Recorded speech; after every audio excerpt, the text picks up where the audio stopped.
Sunday in the Spirit.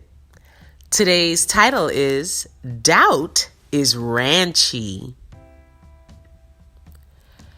By Empress Shona is Loved. Hey Spirit Scholars, happy Sunday in the Spirit. Today's message is coming from an interaction I had with my 7-year-old son last week as we were practicing for his upcoming black belt test, which is this coming Saturday, June 22nd, 2019. I will refer to my son as Z Money 4 for the remainder of this write-up.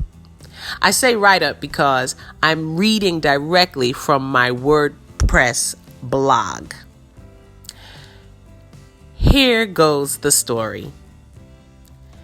Z Money 4 and I had been practicing for an hour, and we were wrapping things up. But I wanted to verbally encourage him and also to prepare him for what he could expect at the test. At a certain point, I said to Z Money 4, listen, if you miss a step, just keep going. Don't stop. You know your material, so just get right back into it. I said, if you feel any doubt, just remind yourself that you know your stuff. Breathe and move forward. At that last statement, Z Money 4 said, what's doubt? At this point, I had forgotten I had even used that word because my main point was for him to not stop during his testing, and particularly during forms where the judges are wanting it to be synchronized for the most part. I looked at him surprised and a bit puzzled because I thought he would know what the word doubt was, since it is a very common word and mentality. But then again, he is 7, so I thought, okay, he is at a stage of asking questions and going deeper, so that's good.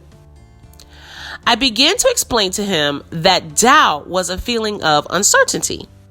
It happens when people feel unsure.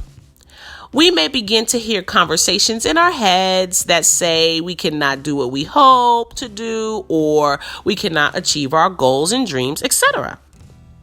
Z Money 4 was listening intently. As I was about to begin the next sentence to really be sure I had summed up my explanation to assist in comprehension, Z Money 4 said, doubt sounds ranchy. I looked at him and said, it absolutely is, honey. Ranchy is a word created by my son and his siblings, which means nonsensical, undesirable, and bad overall. I was completely in awe by his utter lack of understanding of how anyone could embrace doubt. He said, why would someone listen to anything that makes them hesitate or fail, especially when they know what they're doing or the doing of it would make them happy or get good results? As an adult who has entertained doubt many times in my life and has even been held back by doubt, I was stupefied by my son's perplexed response, and yet I was so incredibly protective of him, wanting him to maintain the perplexity towards such an outrageous self-infliction of harm. I affirmed his thinking that the idea and practice of doubt against oneself was bizarre. I wanted him to always doubt. Before I published this today, I'm talking about my blog, my son unexpectedly came into my room asking to play, of course, Wii. I told him I was blogging about him. His eyes perked up at the idea of being the subject matter of my blog, and he leaned closer to the computer to see what I was writing. I motioned my fingers and let him see the title. As he was reading, he said, "What's doubt?" And then instantly said, "Oh yeah," rolling his eyes a bit. And then he said, "You spelled ranchy wrong. I like it with a Y, not 2 E's." This concludes the story of doubt being ranchy. And so now, Spirit Scholars, I have a few questions for you. How do you feel about doubt? What role has it played in your life up until now?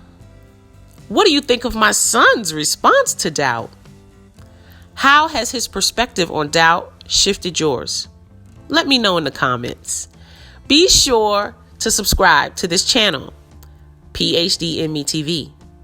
And go check out my blog. I was doing it before I started YouTube.